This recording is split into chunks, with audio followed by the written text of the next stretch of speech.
مرحب مرحب يا هلال، أهلا أهلا كيف الحال؟ قد غبت وإليك اشتقنا. Assalamualaikum warahmatullahi wabarakatuh. Innal hamdalillah wa nusallim wa yusallimu ala nabiyillah alladzi la nabiyya ba'da.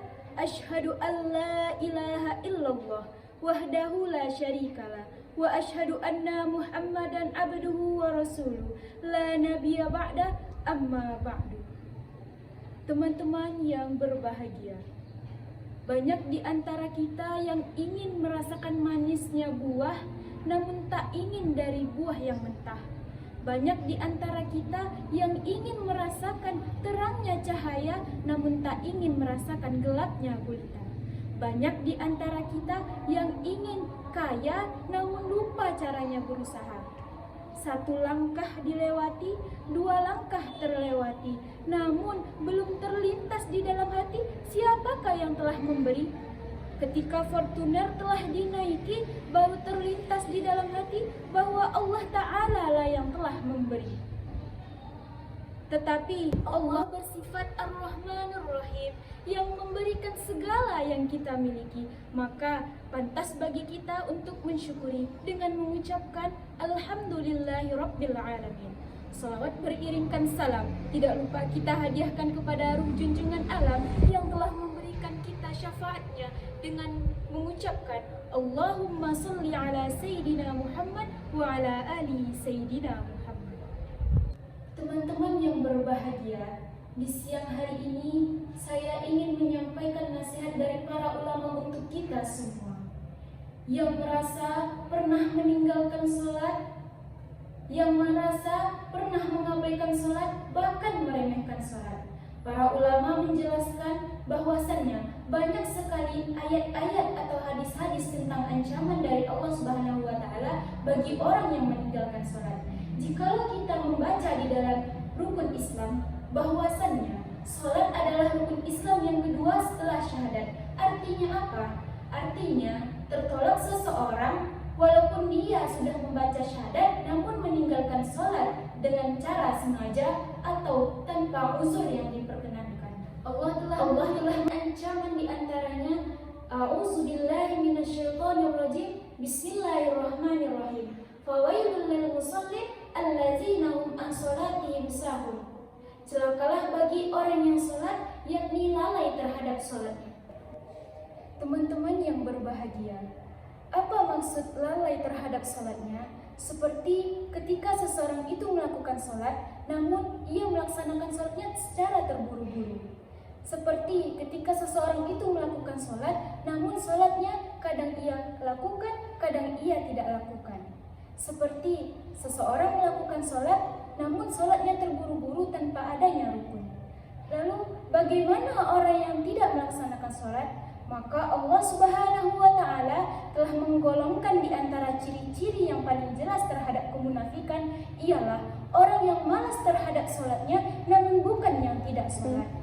Allah berfirman di dalam Quran surah An-Nisa yang berbunyi A'udzubillahi minasyaitonirrajim. Bismillahirrahmanirrahim.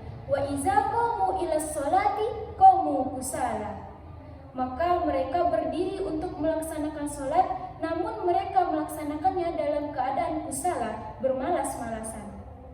Lalu bagaimana dengan kita, wahai saudari-saudariku? Apakah sholat kita termasuk yang bermalas-malasan? Apakah tarawih kita termasuk yang bermalas-malasan? Kita melaksanakan tarawih, kita mencari tarawih yang paling cepat dalam waktu 15 menit selesai. Jangan-jangan kita termasuk orang yang bermalas-malasan dalam ibadah. Seandainya kita termasuk orang yang bermalas-malasan dalam melaksanakan ibadah, berarti di dalam hati kita masih ada kemunafikan. Na'udzubillahi min dzalik. Teman-teman yang berbahagia, salat adalah satu-satunya ikatan kita dengan langit dan satu-satunya ikatan kita dengan Allah Subhanahu wa Ta'ala. Maka dari itu, ketika kita meninggalkan sholat, berarti kita telah memutuskan ikatan kita dengan Allah Subhanahu wa Ta'ala. Lalu bagaimana kita berharap pertolongan Allah untuk kita, sedangkan kita memutuskan ikatan kita dengan Allah Subhanahu wa taala.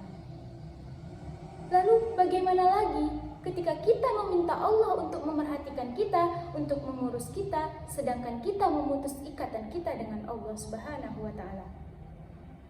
Satu-satunya ikatan antara hamba dengan Rabb-nya, kata Allah, adalah as-shalah.